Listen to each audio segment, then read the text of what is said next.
We are on the air. This is awesome. Hey guys. Oh, I love the tweet. Thank you, John. So this is the blogging journey, and the reason why I signed up to moderate it is because I don't blog. So I'm hoping someone in here does and can inspire me, because my quick story is when I was 10, I had my first computer and I thought I was Doogie Howser. I wasn't. I'm a terrible journaler. I'm terrible, and so blogging has never been something I've been good at. And I'm an English teacher, so I'm excited to have this conversation with all of you guys. Yeah. I'm impressed that you got Doogie Howser in the conversation already, and we've only just started. We're only like 3 minutes in, and you got Doogie Howser in. Of course. No one in my first session got Doogie Howser into the discussion, so. We got Insane Clown Posse into my first session, so I mean, what can I say? That wasn't me, though. That was iPad Sammy.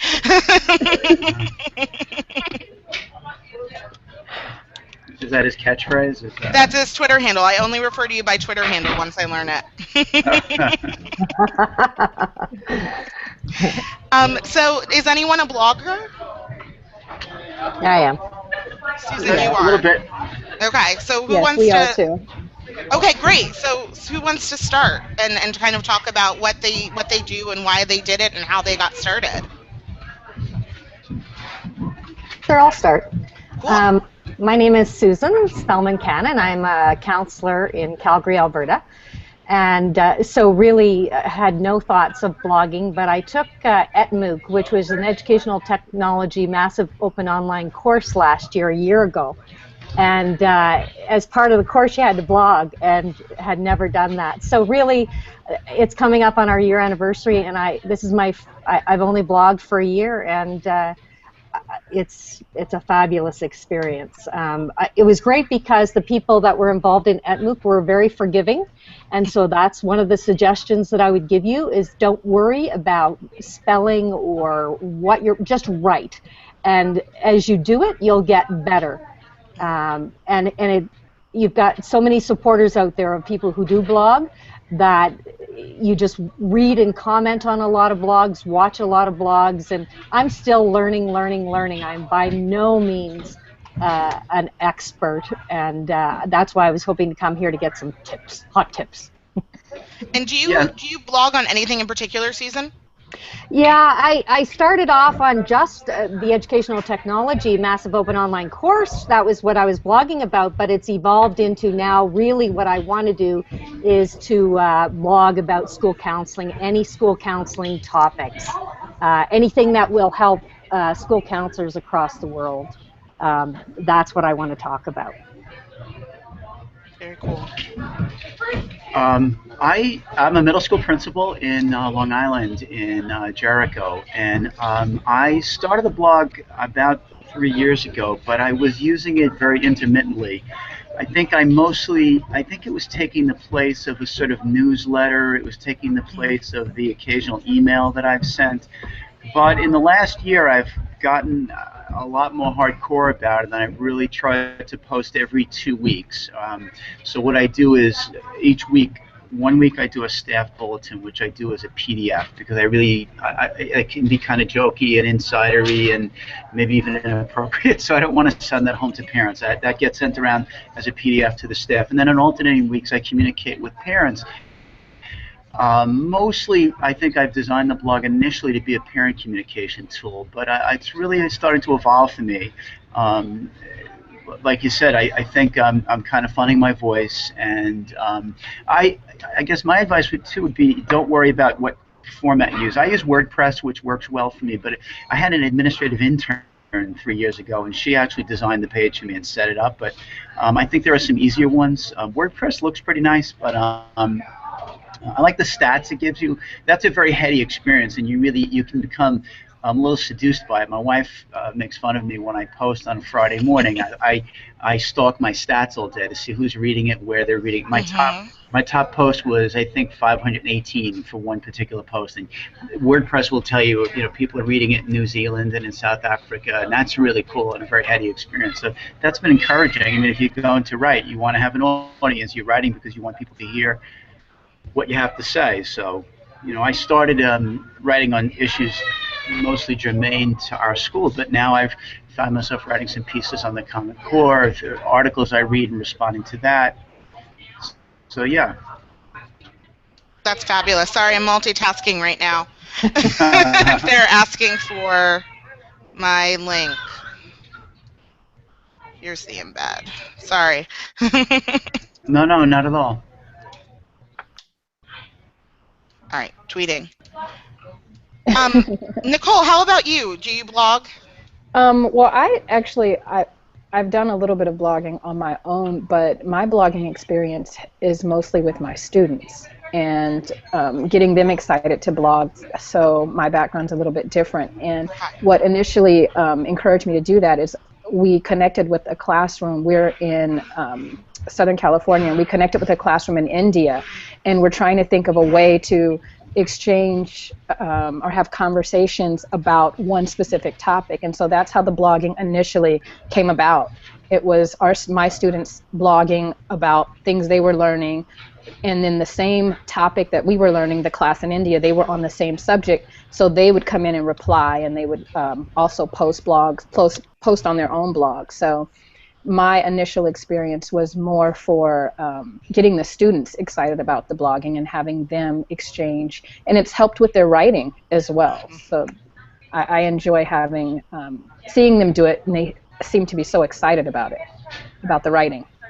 Absolutely. I think that connection piece is so important. I'm not blogging with my girls to connect with another school, but we worked on a website project through Weebly. With a school in Minnesota through a program that I'm doing through the National Association of Independent Schools.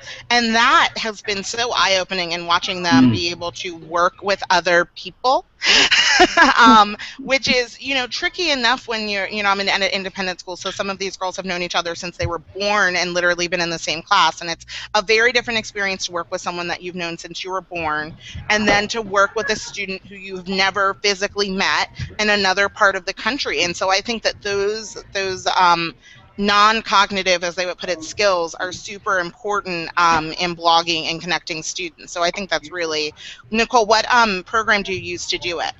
KidBlog. Okay. I use KidBlog, and it gives me a little bit more control over what the students are posting. I can make sure that with most blogs you can moderate, you can make sure you're checking the comments that they're making, but I really like the privacy settings that are available on kidblog.org.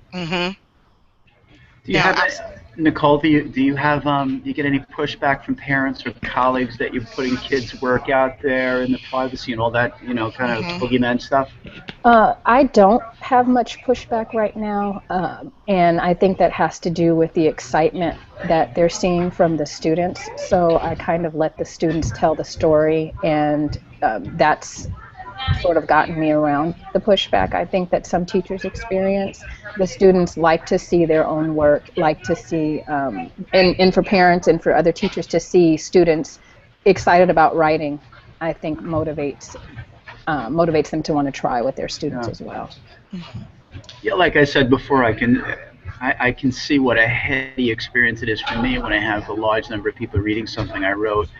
I mean, all that authenticity, I can only imagine what it's like for a 13-year-old as well, and the work I put into making sure, I agree with what Susan says. I think, maybe you don't fret the mechanics too much, but I fret the mechanics because I know a lot of people will be reading it, so right. I can only imagine how that would work for a 13 or 14-year-old. And, forget grading, forget, correcting their grammar. They'll want to do it themselves, right? Because they have an authentic audience. Absolutely, and that's something that I've struggled with definitely, because when I'm looking at some of their posts and you want to go in and you want to correct grammar before you release it, and at the same time you want them to be able to see their authentic writing. So I could see that topic alone I struggle with.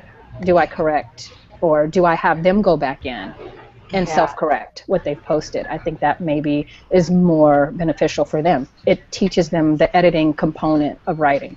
Yeah, they will, and that's the good news about it, is that I posted and then I've gone back 5, 6, 7, 8, 9 times, and then I've stopped doing that just it's okay. It's okay to make mistakes, and that's what we want to teach kids. And that's why it's so good for, I think, me to do it, because then I understand the fears and how hard it is and the mistakes you can make, and it's being a responsible, I think, it's showing digital citizenship by you having to make all those mistakes yourself and just go through the process.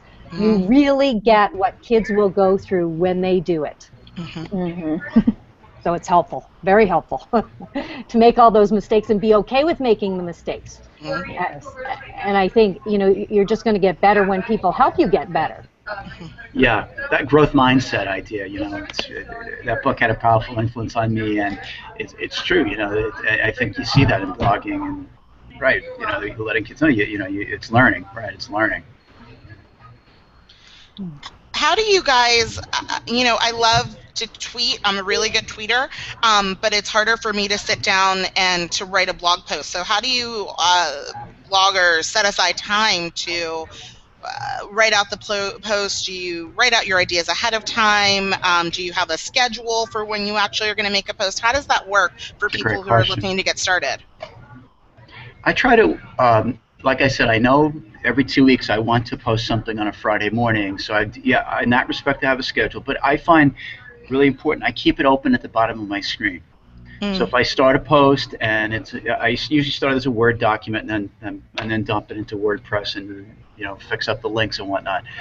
But I keep it open. So as whatever topic I've decided to write about, I write a little bit and then keep it open at the bottom. Then I open it up and I maybe add to it, or I firm it up, or I revise it. And I try to spend a little time on it every day.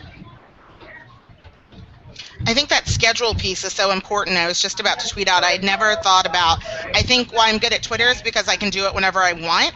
And I think of blogging sometimes in the same way, that I should be doing it whenever I feel a blog, but it's okay to schedule. I love that, Friday morning, that's when it's going to go out, and using that week to figure it out. Anyone else have any getting started? Yeah, because I get so busy with other things, when I was doing it in Edcamp, I had to do it a lot because that's what you were doing. But now what I say to myself is I'm going to blog once a month for sure.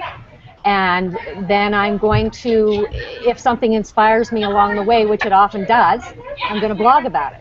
And you can storify your tweets and put them in a blog. So that's a great way. That could be your first blog post, right? I mean, and there's a really good little thing that I just did recently. Someone sent it to me, and it was like a chain letter, but it was really a blog letter, and it was to get you blogging again. And it asked some very good questions. And it was a great way, if you're new to blogging, to just say, do it. Just answer these questions. That's your first blog post. And once you start, you'll continue. Susan, I got that, and it's great. I hadn't thought of that. I was trying to figure out the 11 people I would send it to, and I didn't. I actually, number one, that's one of the blogs I have minimized on my screen at my desk. Number two, it didn't occur to me to send it to people who need the inspiration to write, rather than I was thinking of these established people who I follow. But that's a great idea. But I'm working on that.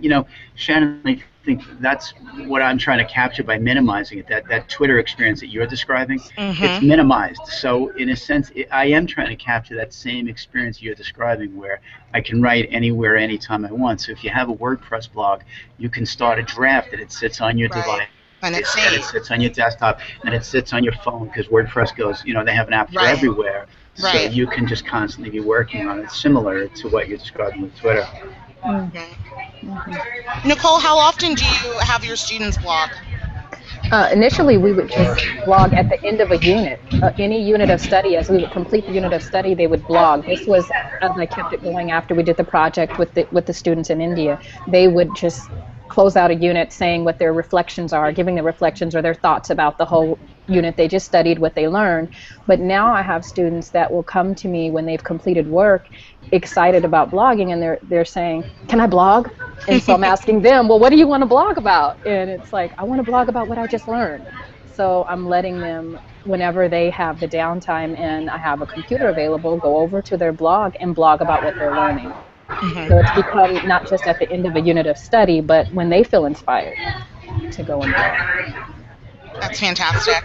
We have a question posted from Tanya Spleen. Ooh, it got really loud.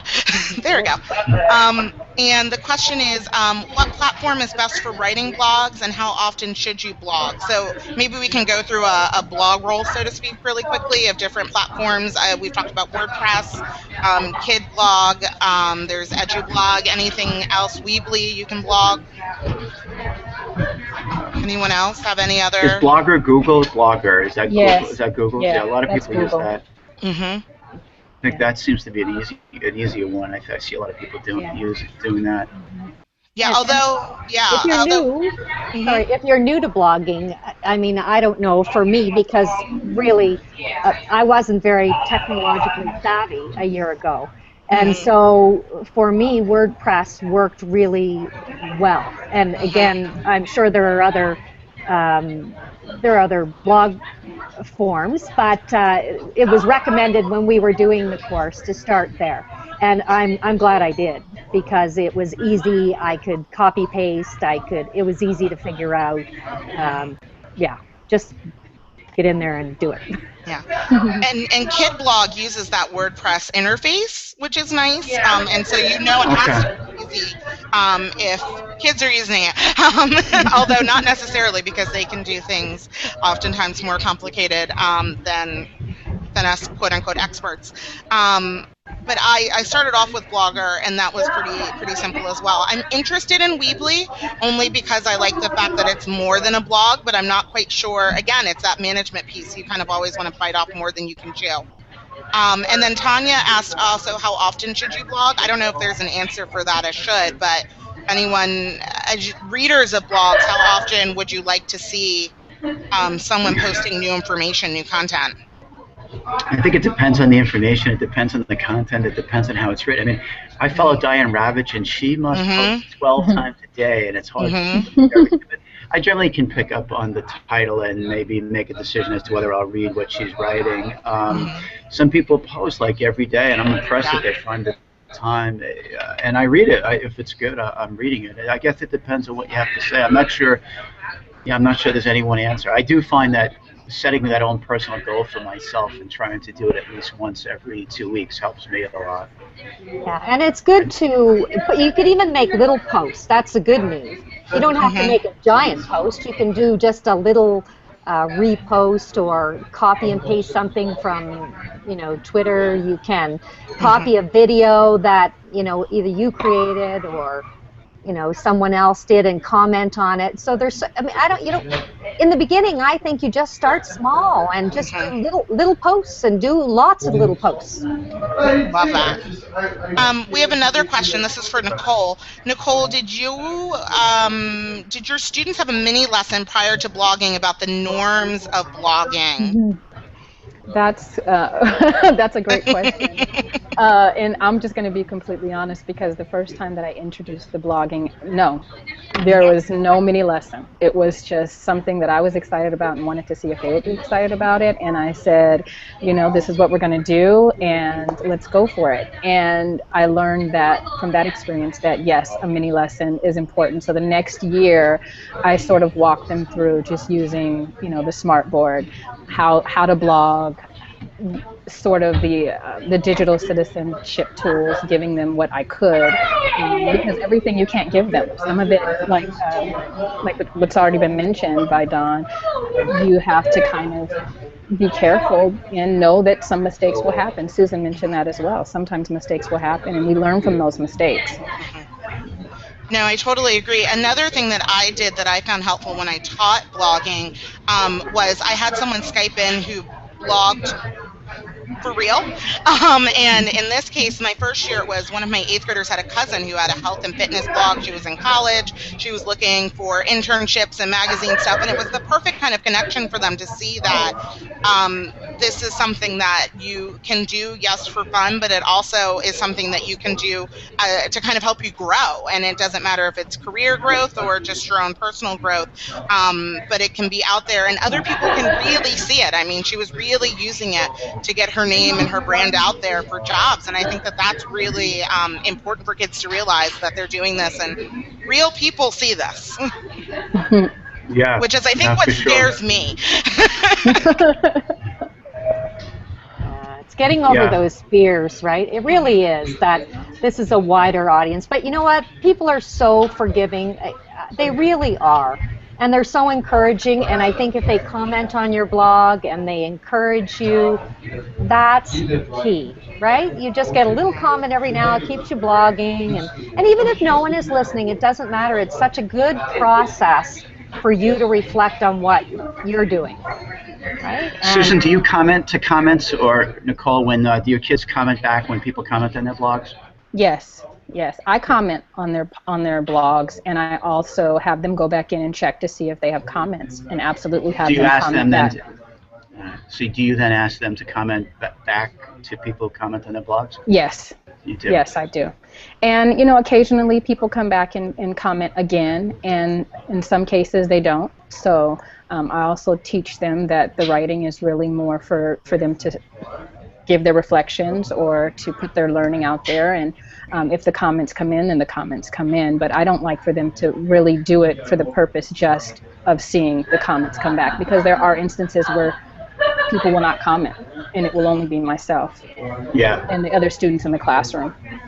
I haven't been commenting back. I just haven't. I attended a session, actually. I went to Edcamp, New York City. This is only my second Edcamp, and Tom Whitby was there. He weighed in on that. He said he usually doesn't comment back. So I don't know. I was wondering what to do about it, and I haven't been. But I had an interesting experience. I wrote a piece on the Common Core, and I had two people really going at it in the comment section of my post, not with me, but with each other. And my wife and I were talking. I said, should I be censoring some of this stuff? And she said, well, they're not insulting each other. They're not using inappropriate language. And they're adults. So, and they know what they're doing is they're putting it out there. So I have push approval in my comments. But maybe I shouldn't say, of course. I'm wondering what you guys do about that. But I just kept approving them, and I think she was right. It was a conversation between these two people, and they were really at the two ends of the spectrum on the Common Core, with me sort of in the middle. It was interesting. Do you approve Do you approve all your comments, or do you just let them go through? Yeah, I approve them. I mean, there hasn't been any that I felt like I couldn't approve, but I would censor that. I mean, if it was inappropriate. Yeah. No, there wasn't, though. I mean, there was no inappropriate language. It was just, like close to the line. I don't know. It was kind of close to the line. Yeah. You could check it out. It's on the blog. You could take a look at it. You might find it interesting. I mean, it's just every day. One guy would go, and they were they turned out to be parents in my school. And then I met one of them in a meeting. Oh. Yeah. It was really interesting. It was a very interesting experience. I think that healthy debate, though, is good. I am definitely sensitive to that. I oftentimes get a little, I don't know, I feel agita whenever I see that kind of debate happen on Twitter. So I can understand that wanting to kind of figure out what to do with the comments when they come into your own blog. So that's really interesting. I'm always in that approve mode, but I think that in a way you just kind of have to let it happen. Yeah. It's not you, it's someone else, and they're speaking their own whatever they want to speak. Yeah. I find it interesting in Twitter, right, Shannon, that I will find people that will seem to be really going at each other, and then generally they bring it back from the brink of incivility with they you'll see that happen a lot. I saw it happen last night. It was amazing. Yeah. All the time. Right. I think because it's that kind of forum, and it's just 140 characters, and people can take things the wrong way. No, absolutely. We have another question here for Nicole again. It says, you've motivated me to blog more often. Or actually, maybe it's not for Nicole, it just mentions Nicole, sorry. You've motivated me to blog more often. I just finished my first blog this week. I agree, Nicole, blogs aren't about the comments. However, they are more about growing through reflection and experiences. I appreciate all four of you, and that's from Tanya Spillane again. So thank you, Tanya. Thank you, thanks. Tanya. That's awesome. Oh, yay! I was asked to invite some more people, and it looks Yeah, like I one of saw them has Sandy showed on up. there. Yes. Mm, Sandy, very are you cool. here? Great. I'm glad Sandy got in. I had seen that on. I saw her on Twitter saying she was trying to find us. Yes. Well, hopefully she'll be able to pop in. There are a couple more who were invited too. Um, or not. I'm also going to put, Tanya tweeted out her first blog post, so I'll stick that in our chat so that way we can see and comment. There's, yes. Sandy, are you there? I can see her. Sandy.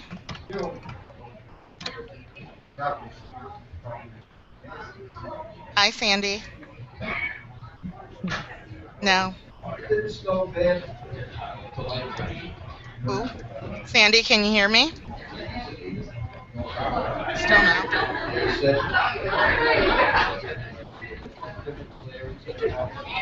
This is fun. I'm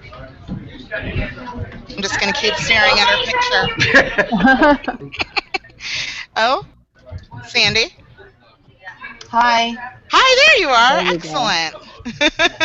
How are you? I'm good, thanks. Welcome. So you wanted to jump in on this conversation, so I can pass it over to you. I don't know if you had a particular question or just wanted to chime in. No, I have no idea what y'all have already talked about. I just got my invite for some reason, so.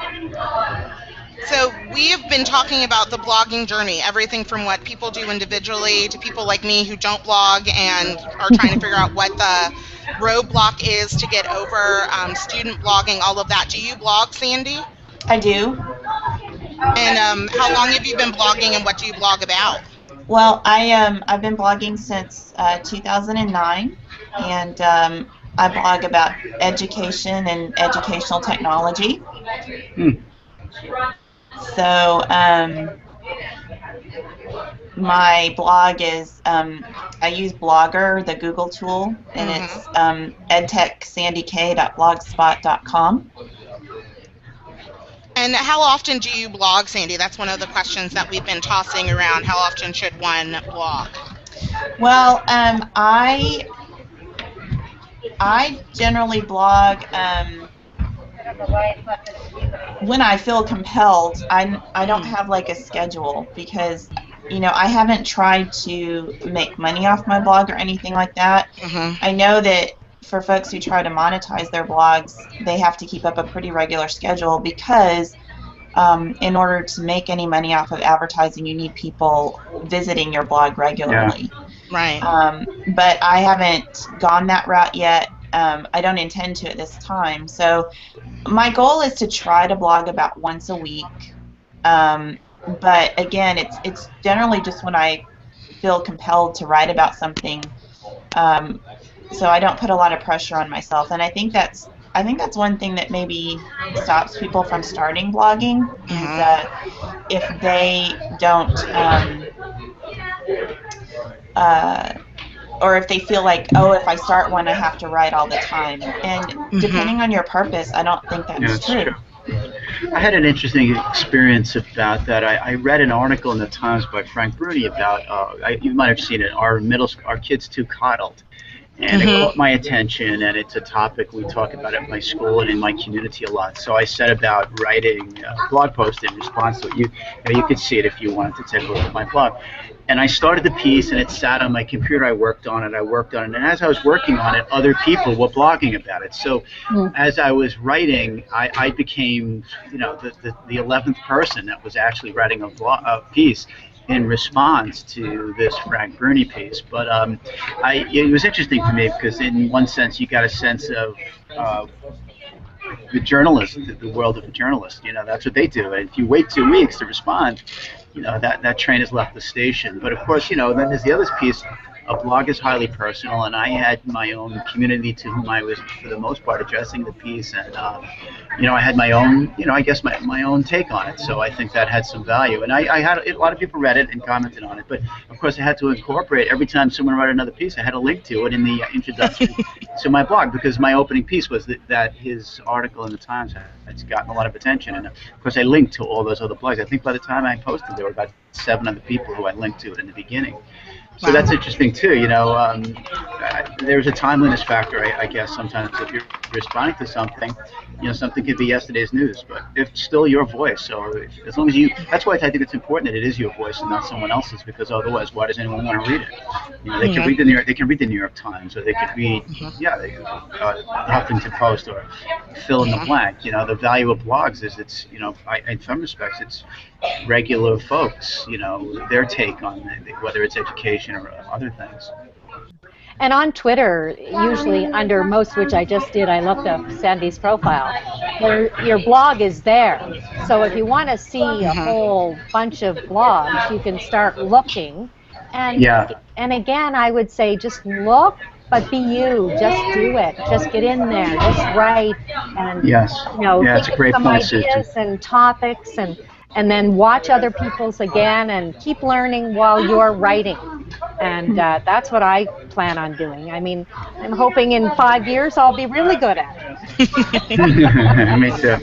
I think as educators, one of the big things, and I apologize if someone said this before I got in, but you can just write about the things that you're doing in your classroom.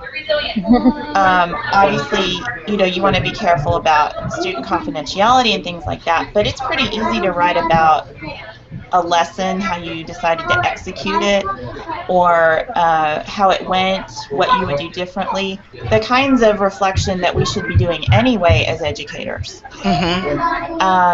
So it's not like you have to have all of these constant, original high thoughts, about the state of education or things like that. I think teachers benefit when they share and reflect on what they're doing, and when they can get that same information from other teachers as well.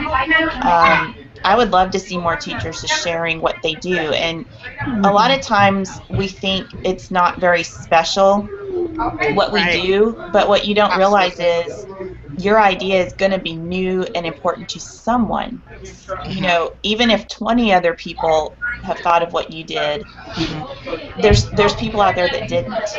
And so have confidence in what you're doing, and think of it as benefiting students and teachers way beyond your school and your classroom.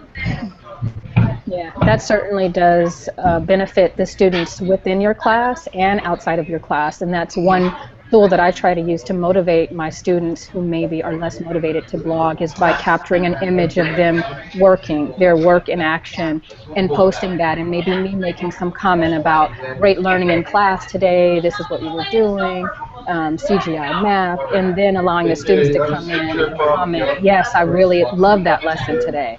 And it gets them excited again. It keeps them excited about blogging, but also it's an opportunity for us to share what our classroom is doing with other classrooms who may also be blogging, or maybe they're not blogging yet and they're just looking to see what's going on in other classrooms around the world. That's cool. Nicole, do your students blog also, or individually, or do they comment on a blog that you do? They blog individually as well. So are you aware, I see you're on Twitter, are you aware of the comments for kids hashtag? I am. Okay. I use that, and our kids, it's a great way for us to connect with other classrooms using that hashtag as well, because I've had other teachers that jump in and they're saying, we want to connect after the holidays, or we want to share on this topic. So I love comments for kids. I've used it now for, I think it's going on 3 years. Awesome. Very cool. We are running close to being out of time. Are there any final thoughts from anyone as far as either practical or visionary for people who want to embark or who have already been well established in their blogging journey? Well, I have a bigger question, but I think it's a longer answer, so maybe I'll communicate with some of you on Twitter.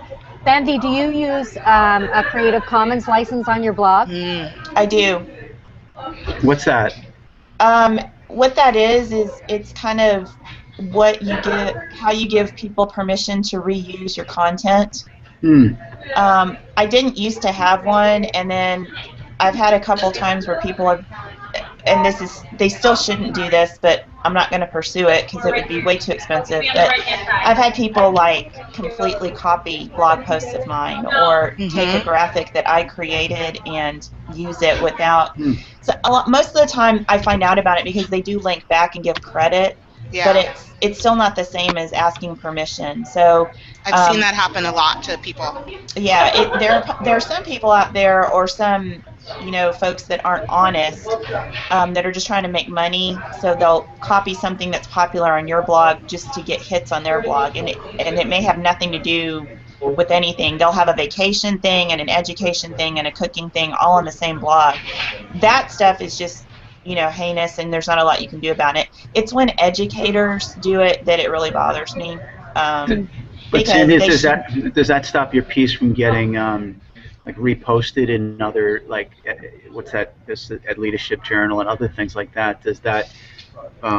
Those no. The way I have it worded, if you ever go visit I my will, blog, yeah. it's on the right. It's on the right-hand side. I have a statement, and basically what I say is, you can reuse portions of this if there's no monetary gain off of it, and you give me credit. But if there's going to be anything monetary or whatever, then you need to ask me, basically. Something like education, like another place that would want to repost one of my blogs, I've never actually had anyone ask that, but I've had people ask me to blog for them. The folks that are up and up are going to ask you regardless of what you say. They're going to contact and say, hey, we like this, we'd like to reuse it, is that okay? Right. We'll give you credit. So it's not going to stop any legitimate thing from going down. Yeah. I've had some pieces reposted, and that seems okay, to me. Yeah, I hear what you're saying. I'll look at your blog and maybe incorporate that into mine. Yeah, I think too, it's especially important if anyone's monetized their blog, because it'll take traffic away from you if someone takes your content without asking. But above that, it's just an intellectual property issue to me. Sure. Yeah. I'll ask you more about that later. Yeah, I love talking about blogging. I'm an ed tech specialist, so I don't work directly with students, but I love talking with teachers and training and doing whatever. So, I'd love it anytime, especially since I missed everything you guys said at first. I'm going to have to go back and look at the recording of this, but any questions you have, anytime you want to connect, please feel free. It's one of my favorite topics. Sandy. Thanks, yeah. Yeah. Thank you, Sandy. Glad you joined us. Any other final thoughts before we go to the slam? No, thanks very much, Shannon. You did a great job. Yes, great job. Fantastic. Thank you guys so much. It was great meeting you all. Yes. Yeah, take care. We'll see you around. Excellent. Happy New Year. Thank you. Take care. Bye. Thanks. Take care.